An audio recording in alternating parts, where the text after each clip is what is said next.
It's game time. The Kid Gowie. Ravens Nation. All we know is purple and black. And if you're not a Ravens fan, welcome to Baltimore, Maryland, M&T Bank Stadium, where opponents don't make it out alive unless we bury them. Every team be afraid of them, especially all the quarterbacks, cause our defensive linemen won't hesitate to leave you sacked. Let's take a minute, go back to Super Bowl 35. Domination was an understatement up against the Giants. Numerous touchdowns, they put up numbers, and it didn't take a nutritionist to see they hunger. Only stat Kerry Collins could get was interceptions. He must have thought throwing to the D counted as receptions. The pass was legendary, but don't sleep on the present. Our secondary make quarterbacks avoid that direction. You tryna run the ball, you better hope your blockers work. You can juke, you can spin, but your destination's the turf. This is a man's game, being soft will get you hurt. Watch the defense force a fumble and the fans go berserk. 17 weeks, only one league out of 32 squads. No one's messing with our team. We all bleed black and purple, you can check our IVs. Raven Nation fly high, watch us all spread our wings. Put your game face on, embarrass the competition. You ain't talking about the greatest if the Ravens aren't mentioned. Screw every other team, cause those dudes are whack. In Baltimore, the only thing we know is purple and black. Go! They always win when the championship's on the line. So if you hoping that they failed, then you really wasting your time. Go and ask the 49ers, I'm pretty sure they remember when they made a comeback, but weren't declared the winners. 2 rings down, but you know they won't stop now.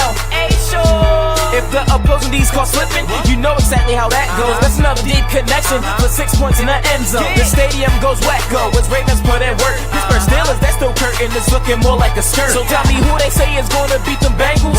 Who used to be the Browns until they relocated? Ravens, they are one of the greatest. There's simply no denying it. To beat them, bringing your A game's a requirement.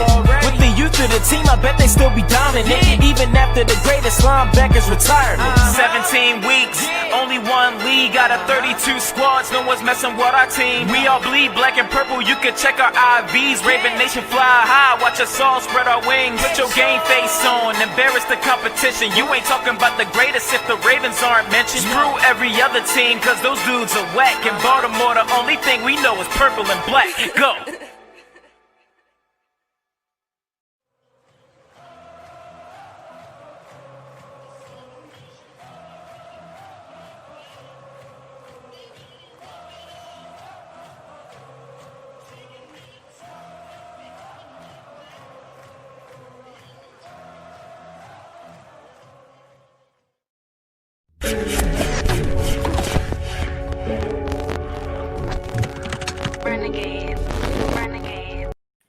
Welcome, guys, to another episode of SCG Sports. Your live stream is here. Look, I'm adding slowly to my little wall here and my new little stream area. Shout out to everybody here that is joining the live stream. I appreciate everybody here because we're gonna have a good episode today. Remember, later have another stream at 5:45 in the ASC North Top. But for now, we're gonna have one here where we go behind enemy lines. I'm gonna start with that, and then at the end of the show, if anybody wants, we can take some calls. It's gonna be a fun one. So let me introduce here my guy, Kevin Masari. Close, Masari. Yeah, close. Shout out to you, man. Thanks, man. If you want information about their podcast, it's down in the description below. Also, the Twitter handle for them. Thank you for joining, man. Appreciate it. Anytime, man. Glad to be here. Happy to talk about this game and really doing whatever I can to give you some insight into the Buffalo Bills and what they've done and what they've been doing. And I'm happy to get into it. Okay, before we start, because I like to just give some shout outs here. Shout out to Devin Dukes, Baltimore boy, Thomas Morgan, Bruno, Paul Masek, Mary, and hopefully I didn't forget anybody and anybody else. Please hit that like one. I know the Ravens are gonna be hosting a live rally at this time as well very soon. But if not, you can watch the replay. Also, make sure you subscribe, hit that bell, and share the content. Okay. By the way, if you have any questions for Kevin, you can post it. I'm gonna make sure that I just display it for him. Okay. So, hello game. I think it's gonna be a hell of a game. I actually think it's probably the most exciting game. Although, well, I'm not gonna say because I have a AFC North talk show later. But I think this game is gonna be very fun. Two quarterbacks, very young, different. Although I would say, for example, if we think about, let's say Lamar is a 7 arm, right? And it's got 1 to 10 and a 10 in legs, right? And then I'll flip it. I'll say Josh Allen right now, I think it's like a 9, right? I think he's gotten way better. If he can become a 10 if he just perfects that the deep pass completely accurate. He's very close. But strong arm, his accuracy improved a lot. And I think he is like a 6 to 7 with legs. So I think, if you average them up, they're very similar. And if you put a rating scale to them. So I like to divide these things in offense and defense, right? So let's talk about Buffalo's offense. Let's just right into Josh Allen, a guy that some people said that he should be considered into the MVP discussion. Obviously you added Diggs, a guy from Buffalo, a local Maryland guy. So people wanted him here. And, the offense has been clicking lately, right? Especially Miami. That was a destruction in Miami and in over there in New England. It looked like the frustration of you guys now winning the division for so many years. Like, I'm going to take it out on you. And Miami, you want to get to the playoffs? Fuck you. I'm gonna destroy you too. Anyway, what do you think this offense presents to this Ravens defense? How do you think they're gonna attack them and so on? So Buffalo's offense is they're very chameleon-ish. They like to do a lot of different things. Just when you think you know what they're going to do or figure them out, they'll go with quarterback runs. All of a sudden, they'll go with deep crossers. They'll go with short passes. They'll start running the ball out of nowhere. So their offense is very versatile. They like to keep you on your toes. That's why Brian Dable is being considered for many head coaching openings right now. Natural fit over there with the Chargers. A lot of people are rumored. They went to high school together, actually, in the Buffalo area, believe it or not. The Chargers GM and Brian Dable. So that's a natural fit there. He's done wonderful. Obviously, they rank very high in many offensive categories, 36 points per game over the last 7 games. They're absolutely dominating. Beside the Colts game last week in the playoffs, it is the NFL playoffs. They were just blowing teams out of the water. That's both teams trying to play zone defense against him. Tennessee put that a little bit on tape that if you play him in zone, he'll struggle a little bit. Figured that out quickly and started to rip apart zone defense. And then man defense, he does even better against. And man and blitz is one of the best quarterbacks against the blitz in the NFL. So I think we have a really natural matchup here to see who will bend. Will it be that Baltimore defense on their man coverages and their blitzes, or will it be Josh Allen falling to that like he did last year in Buffalo, a game I was at and covering here up in Western New York. So it's going to be a really good dynamic there, but we've never seen anything like this since Jim Kelly in the 90s. Anybody able to throw like this. He is top 3 in everybody's MVP voting right now. And he's playing fantastic football. I mean, the sideline throws are, as Xavier Rhodes called it last week, unguardable. And if he's hitting those and his receivers are coming down in bounds like Gabriel Davis, our rookie receiver, did, I mean, it doesn't matter if it's Marcus Peters, if it's Jalen Ramsey. We've seen Diggs unseat him earlier this year. Josh Allen went for 4 touchdowns on the number 1 rated Rams defense. So these are all reasons that I'm not really as worried about this side of the ball when it comes to Buffalo. Baltimore's a great defense. And, they could present challenges as they did. And I've seen it in person to Buffalo. So we'll see. Does Brian Dable and Josh Allen adjust to what happened last year? And Josh Allen's a much different player with much better weapons on this Buffalo Bills team.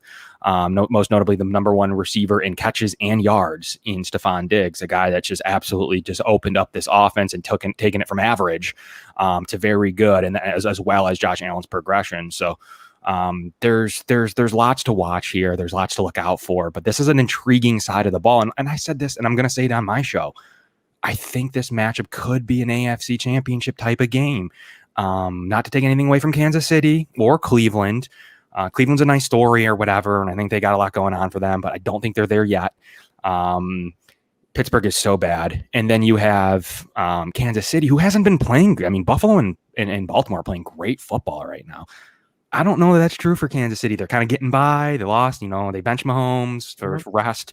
He's been off for a couple of weeks. I think this had the makings for Baltimore to go into Kansas City and win that game and potentially would have played Buffalo in the AFC Championship game. Let's say had Pittsburgh beaten the Browns last week. So to me, you're right. I think it's one of the games of the week. There's a lot of luster on Tom Brady, a lot of luster on Drew Brees, but this game's an awesome football game. It's a treat. That's why it's on Saturday Night Football.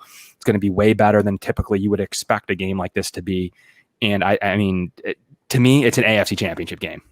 It's going to be cold too over there as we sure is. Okay, so let me say a couple of things there. Diggs has been playing out of his mind. I think Diggs has taken the advantage of this is the first quarterback that he has had that can throw the ball deeply consistently, right? Cousins is more of an intermediate quarterback, and not that Cousins was bad. I mean, he was a Pro Bowl under the Vikings, but Cousins was not consistent. Josh Allen wasn't consistent last year. Josh Allen grew up a lot during this offseason and the consistency as we talked earlier in the show. I think, look, the Ravens obviously played Tennessee, and Tennessee has one of my favorite receivers, A.J. Brown. And A.J. Brown had one hell of a drive. He got away with a push-off for a touchdown, but still one hell of a drive.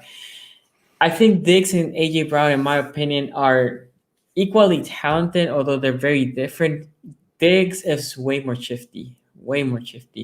I would say Brown's probably the strongest receiver that we have in the league, or one of the strongest receivers in the league, which is what Marlon Humphrey struggled with. Although I don't know if Humphreys is a fast corner. I don't know how Diggs' speed is right now, meaning I know when he came out of college, I don't know if he took some, a little bit back. I'm not sure. But Humphrey is a runner, a track athlete. So he has speed. I'm expecting the Ravens basically to start man and say, Humphrey, you're going to watch Diggs and you're going to shadow him. And if he starts beating you, we're just going to bracket and say anybody else, just anybody else. Because Humphreys is physical. I'm expecting him to jam him out of the line. Although, again, Diggs, you have to be careful when you're jamming because he has such a clean release a lot of times. So you have to be careful. You try to jam him, whoop, guy goes by. So as the other guys, as the Beasleys, as the John Smokey Brown that he was in Baltimore here for a cup of tea, those are the guys that I'm actually a little more worried about now because Diggs is not great. Diggs is amazing. It's because I think Baltimore will try to figure out how to just stop that and worry about the other guys. And the difficult that I have is we, as the Ravens, have three big physical corners. Our three big physical corners, I figure that they struggle most against smaller, shifty receivers. That's what all three Buffalo receivers are. They're smaller frame, they're very shifty, and they have good hands. So I'm worried about that. Then on the other side, the blitz. I think what they're going to do is try to push Allen to the pocket because I think he's very deadly as soon as he gets out of the pocket. So is Lamar. We'll talk about him in a little bit. So they're going to try to contain him there. They're going to try to blitz him because we do blitz. There's no way we're not going to blitz. And I think it's because also the coaching has a lot of faith in the corners.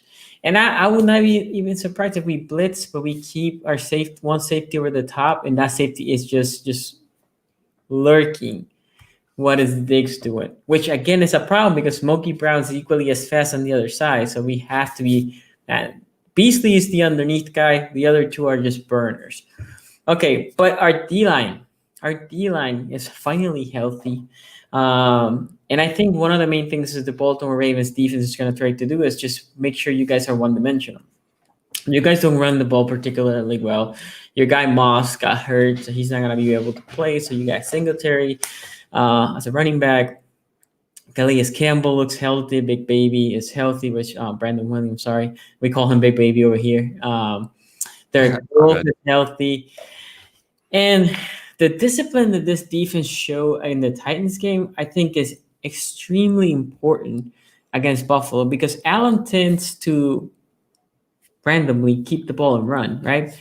And that weak side, that's the problem. That weak side outside linebacker sometimes forgets that, hey, there's a quarterback that might run, keep accounted for, and just crashes in. Baltimore was doing that against Tennessee because they were worried of Tannehill keeping it. And also, the ability to Henry putting that foot down and going to the other side. I think there is the trick. There is the trick that is on that side is trenches. Well, the offensive line of Buffalo will be able to hold the blitzes because the Ravens throw blitzes, not only just normal blitz, they will just throw different looks at you. You will see the three linemen sometimes in a zone scheme. They are the ones that go back on defense, and then you see the linebackers and safeties coming crashing, right? So they engage, they release, and then that confuses the D-line. So how is that O-line versus the D-line in the blitz? That's just going to be amazing, right? Our D coordinator against your offensive coordinator. Go ahead, man. Yeah, and I think the good part about that is the Bills' offensive line's good. It's not great. It's good. They play well together. Josh Allen really makes great checks at the line of scrimmage. There's a good video clip going around from last week where he called a check to me at the line, called an alert, found that they caught a blitz that was coming from Indy that doesn't blitz much, and kind of opposite of Baltimore. And caught him. Diggs caught him deep, and they were able to protect well enough. And Singletary picked up a great blitz protection, and he's been great in blitz pickup. So one of his best qualities this year, and he's been talked about it in interviews this year so far, is that blitz pickup for Josh Allen. The Bills just haven't had to run the ball a lot. That's one thing that you should know, whether a Ravens fan, Bills fan, Browns fan. I see some Browns fans in the chat. It doesn't really matter. The Bills do not need to run the ball. It's a little bit different of a team when you're able to throw it at the clip that they're able to throw it at, top 1, top 2 in the league. They need to go to that. They decided to run the ball a little bit more last week. They were effective at it at times. Zach Moss is a loss to them, is still a rookie, hasn't performed to me like J.K. Dobbins has, or Jonathan Taylor, or others from this rookie class. Doesn't quite have that luster to him. It's not a big loss for the Bills. They think that T.J. Yeldon can step up and do a 1B kind of role. And he's been good in limited time. For some reason, the Bills just haven't played him. He's a great pass catcher. That's something you could see out of the backfield finally from this team, is Yeldon split out, because he's just yet another weapon. And one guy I haven't heard you mention yet is Gabriel Davis, a rookie receiver who's every bit as good as any of the receivers Michael Pittman in this class. Both played great playoff games last week. Watch out for Gabriel Davis, a guy that is a little bit of everything. He's kind of that physical Owing Bills receiver, that physical like A.J. Brown, has the speed though, and has amazing hands and feet awareness. One of the best toe drag swags we've seen in playoffs last week, back-to-back plays, catching it on the sideline. He's dangerous.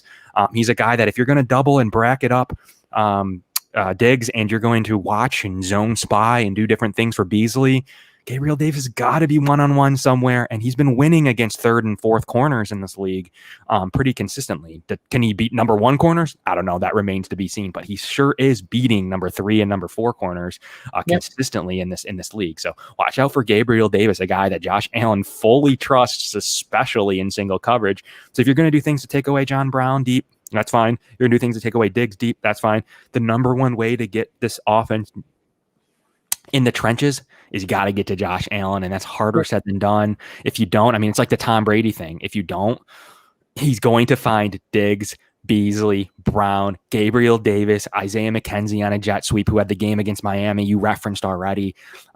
There's just receivers. They have Kenny still stashed away. They just have so many receivers. It's ridiculous, and they use each of them differently. They didn't even use McKenzie last week. This week could be an Isaiah McKenzie game. So there's a couple of things you need to watch out for. That offense is so dynamic, and equally that's why Brian Dable's getting all the looks he is. They run such a good scheme, and Josh Allen is so good at recognizing play coverages and recognizing everything at the line of scrimmage. So it's something to look out for in this game. Is how does he use those secondary weapons? Teams have been testing him to do that, and he's been finding them. He's been finding Brown when he's open. He's been finding Gabriel Davis and Isaiah McKenzie, and even Dawson Knox at times, like we saw on the pop pass last weekend in the red zone. Two really good red zone quarterbacks that I don't expect many mistakes in this game, honestly. So it's going to be a good one, at least on the Bills' offensive side. This is a really good battle here on this side of the ball. Who's going to give? I don't know, but I do think the Bills are going to score, and the Ravens are going to have to, and they'll have their opportunity. The Ravens will have many opportunities to do so. So that's going to be the kicker in this game. If the Ravens offense, as you switch to the other side of the ball, which I'm sure you're going to get into here now, that's really, really the intriguing offense or discussion, because the Bills offense is scoring. I mean, they're going to score. They just have against everybody, against the Rams, the Dolphins, who were supposedly had the number one offense or the number one defense. Then they dropped a couple of slots. The Rams, the Seahawks, who were playing really good defense. He scored 4 touchdowns on all of them. So it's something to look at. And Indy had a really good defense, and Josh Allen still played really well last week, going for 400 total yards. So we'll see. This is another defensive test. And honestly, Josh Allen's played pretty much all the good defenses in this league. And looking forward to seeing him play this pressure front and this really good matchup here between two really good coordinators. Yeah, before we keep going, shout out to 410. Tay, Johnny Williams, brother, how you doing? Haven't seen you in a minute. Emmanuel Omotoso, shout out to you, man. Thank you for joining the live stream here from Asmodeus, from the McChickens. Thank you for the donation. And then Bruno. Okay, so one thing, I think one of the things the Ravens present differently is we have 3 really good corners. That's not many teams that can say that. Like 3 legitimate starters that throughout the year were banged up. Jimmy Smith missed a lot of the year. He came back, he came strong. And then Peters, we know what Peters is. And you can beat him in double moves. Sometimes he gets peeking on the backfield. So definitely he can be a liability sometimes, but he can always come back and do a pick 6. So he is equally as dangerous as he is a problem. Okay, before we move to the other side, I do think, talking to the Indy game, dude, I was watching that game. I watched the whole thing. And to be honest, that game Indy should have won it. I'm going to tell you where you won that game. Your coach. Yep. Indianapolis coach was so bad in that game. Like stupidly bad. Let's talk about if he was going to go for 4th down, he should have just run it down the gut 2 times, right? It was 3rd and 1. You just run it down the gut twice. You had a hell of an O-line, just right. So he decides to pitch it. As soon as he lost yardage, he should have taken the field goal. Should have taken the field goal. And then when they got the ball with 2:36, it wasn't that the Bills defense was just doing amazing. It was that they had no urgency. They were just they were playing like they had the lead. They were worried about giving the ball back to Josh Allen, I think, a little bit. So they were definitely playing really slowly at the end of the game. They didn't want to score. They wanted to make sure that they were walking off the field with a field goal attempt. But the still okay. So yes, they play for the tie, right? So that's horrible. That's horrible. I agree. The second, you start doing that when you are in field goal range. Yep. They were not even in field goal range. I was like, that's what true. are you doing? You're not even like I get what you're saying, it's right? True. But the defense was playing fairly good against Josh Allen, and if you're in field goal range, you're like, let's just play for the tie, and hopefully the coin comes into our side, right? Because that's what it looked like. Well, then you play with urgency. Oh, we're field goal range. You know what? Let's chill now. Let's just take it easy. But they took it easy as soon as they got the ball. Yep. And then before the 2-minute warning, they ran it, which I was okay with it because the 2-minute warning was coming, right? And now they have the ball in the 40. And then they completed a ball. They huddle up. And I'm like, yo, you have no timeouts. What the F you're doing? Like, again, coaching was the key factor in that game. No question for me. I think the Buffalo Bills played well. I just think that they, especially if you go statistically, they also basically won all the statistic minus 1 that doesn't show in the stat sheets. Coaching was the big one. Anyway, let's flip it to the other side. Offense for the Ravens versus the Buffalo defense. What do you think this Buffalo defense is going to try to do to stop Lamar, right? Bills put 9 people in the box. They were just saying, hey, coach, you want to just come here too? They were trying to see if the referee can come in the middle too, to see if he can be part of the distract. They were putting everybody, and they were somewhat effective. If you watch the whole game, and especially the beginning, they were somewhat effective. But like any good running game, the problem is not at the beginning. If a good running game is running to you straight out of the gun, you're going to have a whole lot of problem. The problem with the running game, when you're defending it, is it wears down on you, right? Because you're just basically running a lot. So your D lineman is always moving. Your linebacker is always moving. It's just a lot. So it wears down on you. And as the game progressed, you can see that running game started to go more and more until we start breaking a couple big ones. Fair. So the floor is yours. What do you think this defense is going to do? I think they believe in their game plan they had last year defensively. So defensively was a little different of a game, right? Last year, I think the Bills were poor on offense, poor to below average, whatever term you want to use. And defensively, they were great. I mean, they did everything beside one Hayden Hurst long touchdown with a broken coverage by Jordan Poyer. That doesn't usually happen for Jordan. Just missed the Pro Bowl this year. Really, really great safety tandem in Micah Hyde and Jordan Poyer. Probably the heartbeat of this defense, how they're able to make up for some other limited play. Beside that play, it was a really, really close and good football game, and still ended up being a 7-point knot with John Brown against, I think, Marcus Peters late in that game. If Josh Allen has a better throw, it's a different game. Just he doesn't miss that this year, so that's a little bit of the difference. But defensively, they're gonna. I think other teams have alluded to taking some stuff from that Bills game plan that they put there, and they're going to do whatever they can to frustrate Lamar Jackson in the running game. They're going to give you Marquise Brown. I'm pretty sure of it. They're going to say Trey White versus Marquise Brown. We trust that matchup.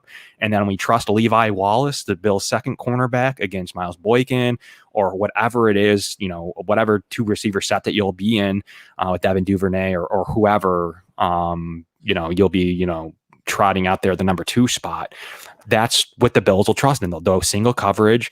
They'll probably have a high safety. They run a lot of zone too. That's something to remember. The Bills are very zone heavy. It's something McDermott believes in. So they're going to try to clog up those lanes in a multitude of ways, bringing in the box, dropping into zones, making sure there's nothing given to Lamar. And Lamar's still going to find his space. He's that good. And he's still going to do what he needs to do. But the Bills are going to try to limit it as best of their ability. The one thing the Bills are good at defensively this year is stopping someone's best player. That's the one thing they're good at. They take it out of the Bill Belichick book. Other teams' second and third options have been doing really well against Buffalo this year, to the fact where McDermott will even tell you he doesn't care, like he did against Mahomes, only 200 and something yards. He said he had the great game plan, only points in the 20s. The Bills' offense just didn't get it done that day, which is rare. Haven't seen that much. So he'll tell you, we shut down. I don't care if Clyde Edwards-Helaire ran for a bunch of yards, because we shut down the best player in the league for portions of that game. So that's what he'll tell you. And I think they're going to do whatever they can, because they have that much respect for Lamar. They think he's that good. They did a lot of studying on him. The Bills were a huge draft class for them to get this thing right between Allen and, a draft we all know about in Darnold and Mayfield and Lamar. Yep. The Bills did a lot of research on Lamar, and I believe he was their next option. He was the guy that was really close to Josh. I don't think they ever liked Rosen. I don't think they ever liked Baker Mayfield. And I don't think they ever really loved Sam Darnold. So I do think that the Bills will tell you that their plan was Josh Allen won. They didn't know if he'd be there. And then Lamar Jackson. If Josh goes, I think Lamar is a Buffalo Bill, and I don't know where the Ravens would be at today. So it's all that what if games. They really liked him. They liked the ability to play really good football with these quarterbacks. So one thing to remember, they're going to stack the box. They're going to play zones. They're going to do anything they can. Lamar Jackson. What needs to happen? J.K. Dobbins needs to take advantage. You need to have Gus the Bus take advantage. You need to have Marquise Brown beat Trey White. It's a tough matchup, but if Trey's too focused on Lamar and the running game, I think there's room for Marquise Brown. So those are a little bit of the things that Trey White's a really good corner. But if he's so focused on Lamar Jackson, zone read, drops back, pop pass, I think Marquise Brown has a lot of ability to make big plays in this game. And we'll see what the snow's like. I see some comments already in there about the snow. And Lamar saying he's never played in it, doesn't want to play in it. It's going to be interesting. A lot of Bills Nation right now is debating who that affects more. Does it affect Lamar's not ability to cut? Does it affect Josh Allen being able to complete the passes he's used to completing? We really don't know. We've never seen it in a meaningful game before. So it's going to be really interesting, and I'm really interested to see if it turns into like a Gus game and a J.K. Dobbins game, because I think that's where the Ravens win this football game. It's right there. It's that advantage. It's that really good running game. If they put too much on Lamar, I think the Bills will have an answer. Could be wrong, though. He's that good of a football player.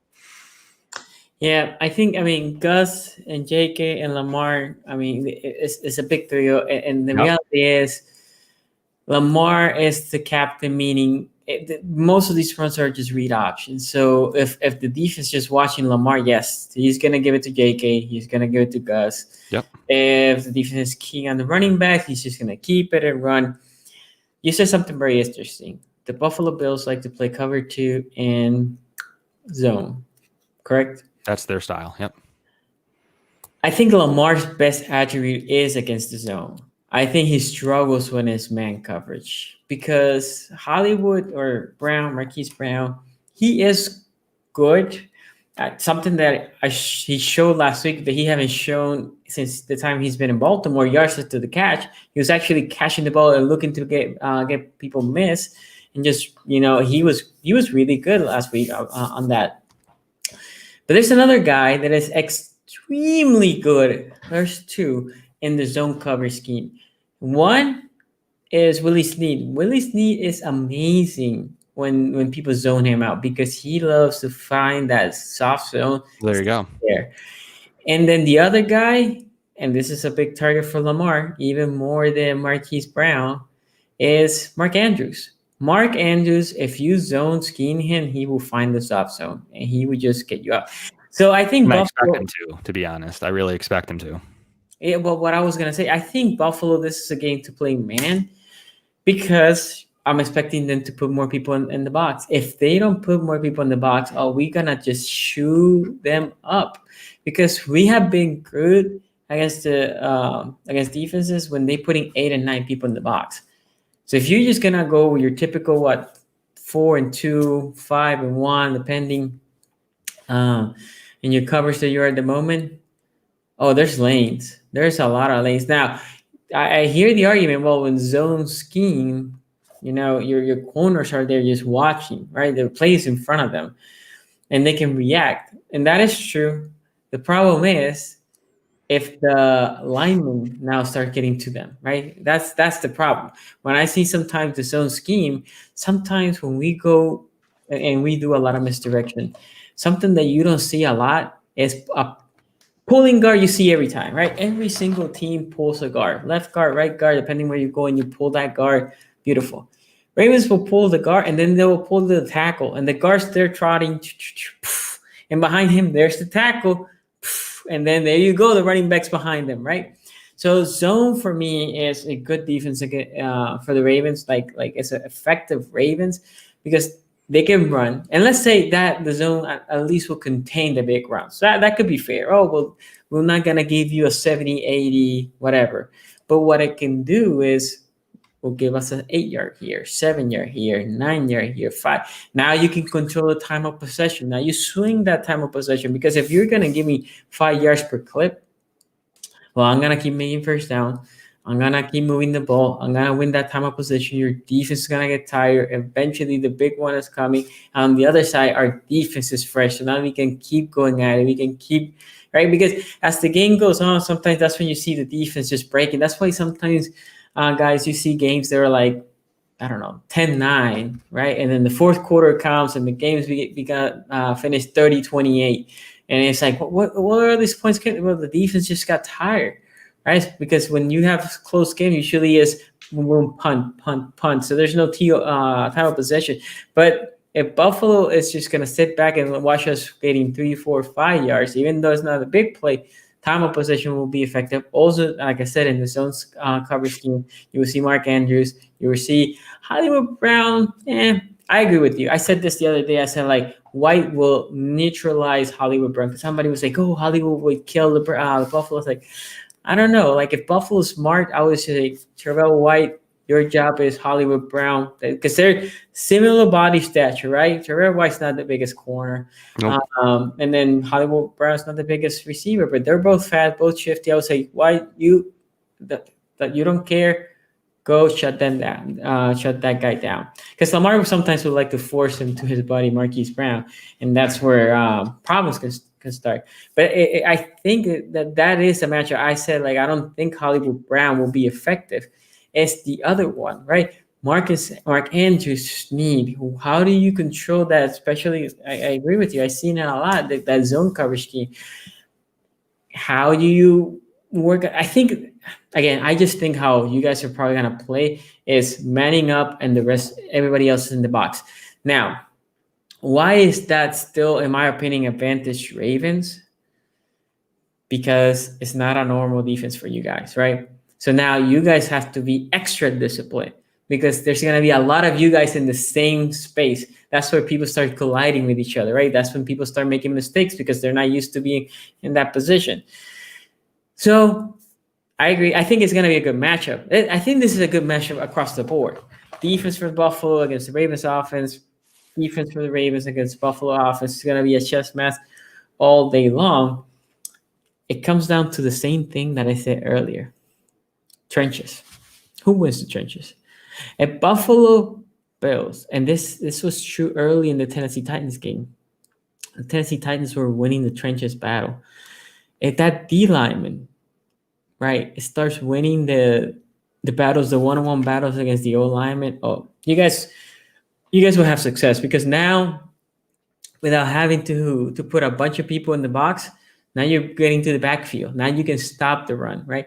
And that is key. I think this is the battle, and we'll see coming Sunday, meaning after the game, what O-line, D-line ball out, right? And I think O-line wise, both teams are similar. They have good O-lines, not great. Especially the Ravens lost in my opinion, the best left tackle in football, Ronnie Stanley. So he's not going to be in this game. And then on the D-line, I think the Ravens have a better D-line than the Buffalo Bills D-line. They have a lot of veteran savvy players. But we're not. I cannot say like, oh, it's by a lot, right? The Ravens are not a sack dominant team, so I think trenches wise they're pretty even. It's who executes better. I think who executes better in the trenches and who executes better will take that game. Yeah, I mean, I think it's great points all around, and you're right. So just like Baltimore's defense is still going to blitz, they're still going to do what they do. Will the Bills defense change what's going on, like you mentioned, and play a defense they're not used to? I think they'll have to. I think they'll have to play a little bit of a defense they're not used to. Keys to this game, what is Jerry Hughes going to do? What is Quentin Jefferson going to do? A guy that's been really under the radar here in Buffalo. Vernon Butler, a guy they really like on the defensive line. Mario Addison, a guy that's brought in a lot of great things to this defense. Those are all the things. And don't forget the Bills have two really good linebackers in Tremaine Edmonds and Matt Milano, two really athletic, physical, do everything coverage. They can do everything. So what they do is really important. The defense goes as far as those two go. If they're playing awful, it's not a good day it's going to be a long day for Buffalo's defense. If they're playing good, that means that the defense is doing really well.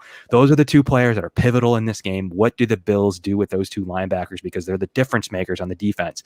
We like to free those two up and make plays. That's kind of the way that they play. A lot of two gapping. They don't have Star Latulier this year. So you're seeing a lot of contribution from different players on the D-line. Those are two huge players in this game. And then there are two safeties that are usually ranging and are usually free to make big plays. Right down the middle, those are their four best defensive players, with Trey White on the boundary.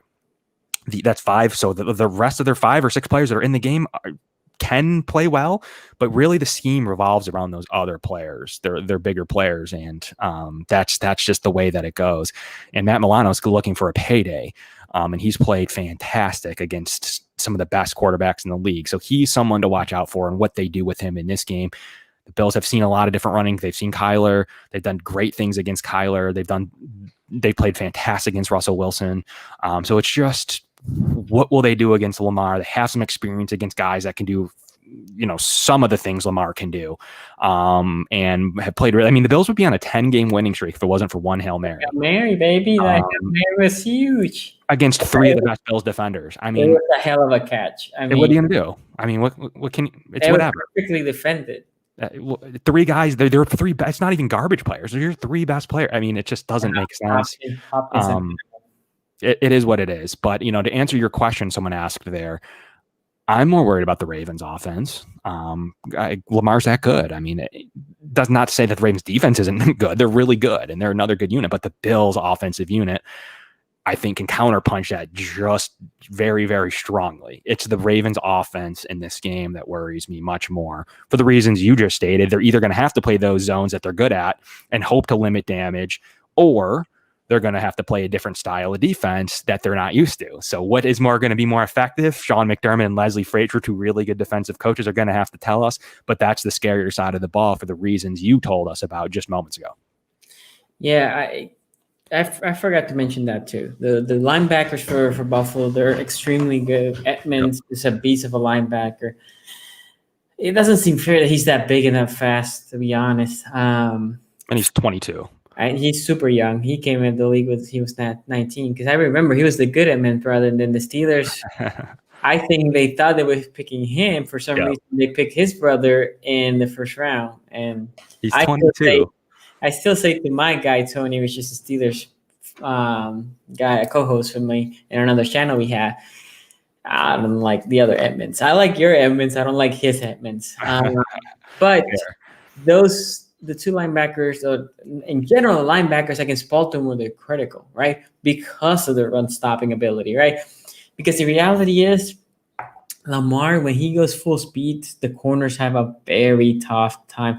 It's funny because everybody's like, oh, just put a bunch of corners. That's how you stop Lamar. Like, that's true.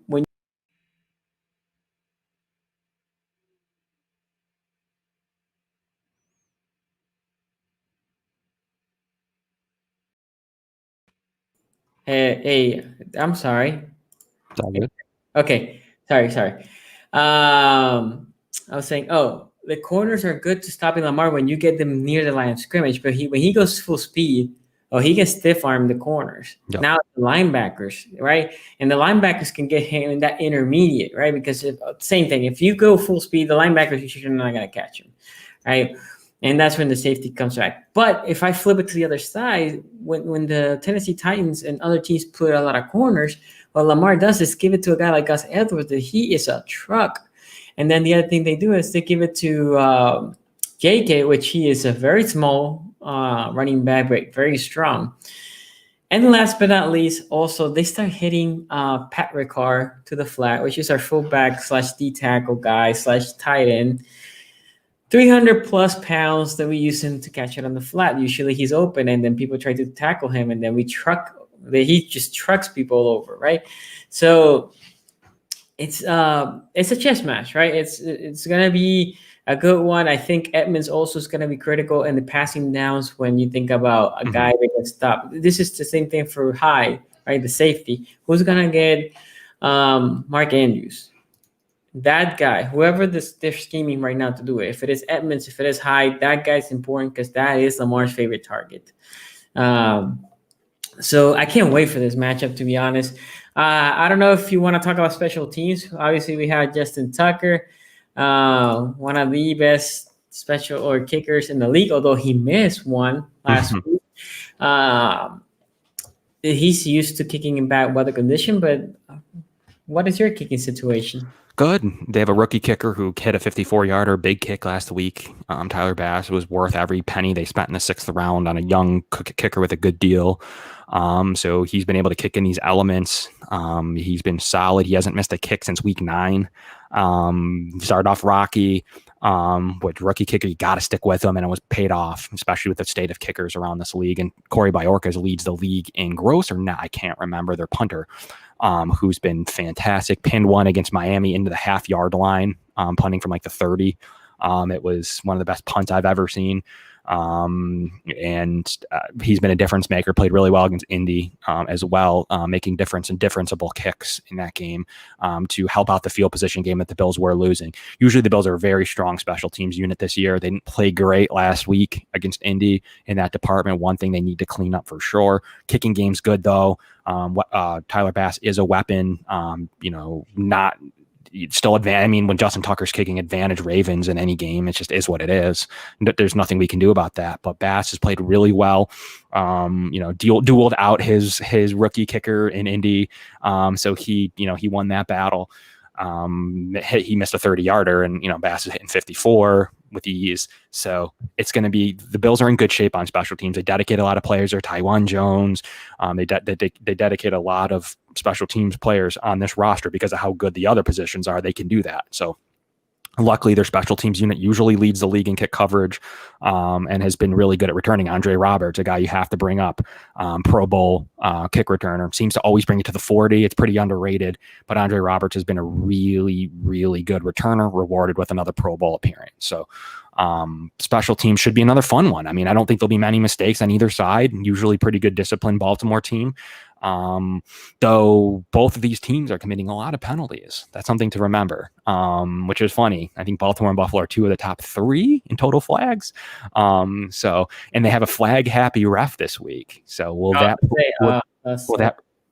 rear its ugly head in 10 penalties a team? It could, and it could be very annoying very quickly. And like you said, winning in the trenches, if they decide to start calling some of these holdings and stuff, that could dictate what's going to happen in this game. And unfortunately, that's not how we want to see a good matchup like this. Yeah, I'll agree. Look, the Ravens usually don't get too many holding calls because when they run, they just run. But they get illegal for some effing reason. I've heard, information like every week, at least once. Especially since Stanley left. It's like an illegal formation. Whatever. Look, I to be honest, guys, and I said this before, I like what the refs lets you play. Meaning, like I said last week, was that a push-off on Humphrey? Yes, it was. Was it an OPI? Technically, also was. Like I say technically because it wasn't called, so at that moment it wasn't. But I also said you can see how the refs were letting them play as soon as the whistle started, as soon as they kick off. So Humphrey, in my opinion, wasn't the wrong because he knew they were letting them play. So he had to be more physical than that against A.J. Brown, again, one of the more physical receivers. My problem is when a ref is not consistent because then we get that BS call on Willie's knee that the guy basically rubbed the shoulder and OPI, right? When there's an extension of an arm for non-call, and then Willie's knee goes there, plants his foot, and the guy goes around him, but they collide shoulders, boom, OPI. So if you tell me what do you want, well, I want consistency. Either they're gonna call everything or they're not gonna call anything. Consistency. And now, if I had consistency, what do I prefer? Let them play. Let them play. If there's a hole. And for both teams, let them play. If the offense is going to get with OPI or the defense is going to get with grabbing the jersey a little bit here, I'm not talking New Orleans, let them play something outrageous, right? I'm just talking about if it is both players are fighting for the ball, just let them play. There's no need to just be calling flags for just calling flags. I agree. So I'm hoping that's the case. That's what I like to see. I hate games where the game starts feeling boring because every other play is just a flag. Look, I'm a big basketball fan, but I will say that I have stopped watching basketball as much as I used to because the NBA has become whistle after whistle after whistle, and the games just stop. And I don't like when there's NFL games that are the same way. I just let them play. Yeah, no, I mean, I agree with you. The Bills had a low flag affair last week, which was fine, so they did let them play.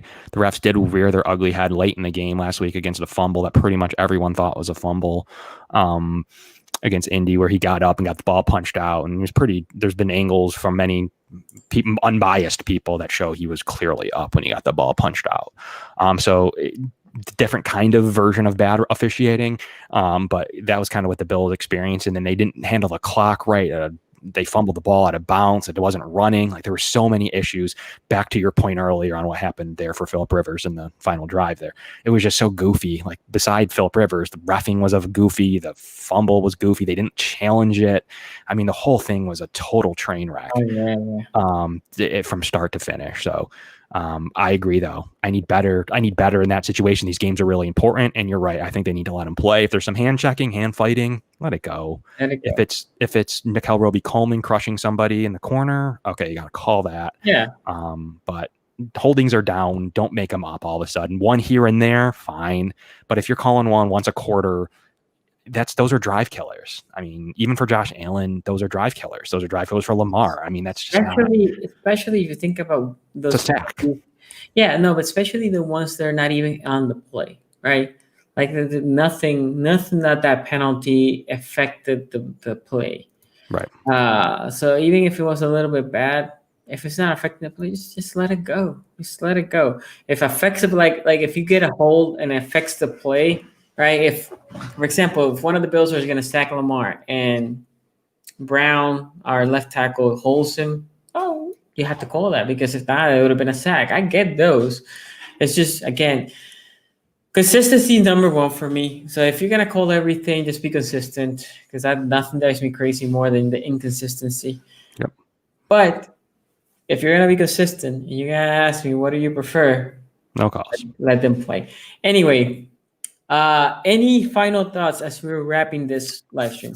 No, I think we went over all the aspects of this, reffing, special teams. I mean, I think they're all out on the table now. I mean, like you said, can Mark Andrews, some of the secondary benefits, take care of the Bills? It's very possible. Can Josh Allen do enough again to win the game for the Bills? Very possible. So I think it's a really good matchup, because you can't really say for sure how the Bills defense is going to come out and look. You can't really say for sure how effective the Ravens defense is going to be again against Josh Allen. Those are things we have to see, and they haven't played this year. It's tough to say, but I think that's what makes it a pretty even game, and one that, like I said early on the show, could be the AFC Championship game under different scenarios. So I think it's a good football game. It's one that's on Saturday Night Football for a reason, and it definitely deserves the attention that I believe it should receive from two 24-year-old quarterbacks. Yeah. So guys, go check my guy Kevin's podcast down in the description below, and his Twitter handle. You can go follow him, or I think I tagged the Twitter of your podcast. Yeah. But I think in the page there, you can see his Twitter, so you can just follow that as well.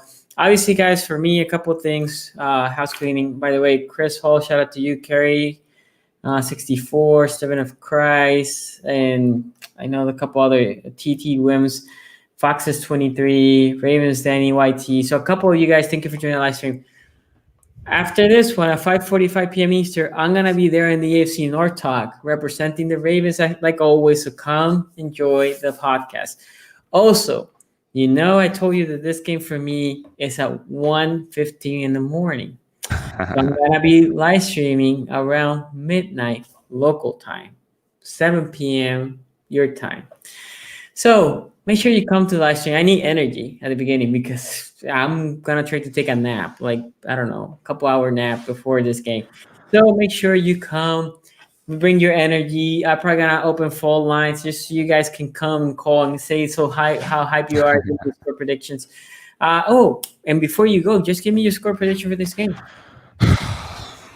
I've dropped back and forth on this one. So it's a tough score prediction, because we don't know what the weather is going to be. That can really affect this thing. And someone asked earlier, I want to address that with my score prediction. It's not fake. Until you've been to Buffalo, New York, there's nothing fake about weather here. There are games that are beautiful. Like I'm telling you, Buffalo can have beautiful weather. It can be 50 and sunny and absolutely beautiful. Last game was like that, right? It's pretty nice. Yeah, it was pretty nice for January here. And throughout the year, the Bills have great weather in the 70s and 80s, sunny, no elements. But if you see the wind and the snow, Brett Favre, Josh Allen, even Tom Brady would struggle at times here with worse Bills teams. So he'd always come out victorious. But it isn't a joke. It's not a joke. It is tough to play in. It would hamper Lamar. It's going to hamper Josh. It's going to be a real deal experience, like something most of us have never seen if you've never been in that stadium. There's times it's perfect, and there's times it's absolutely atrocious.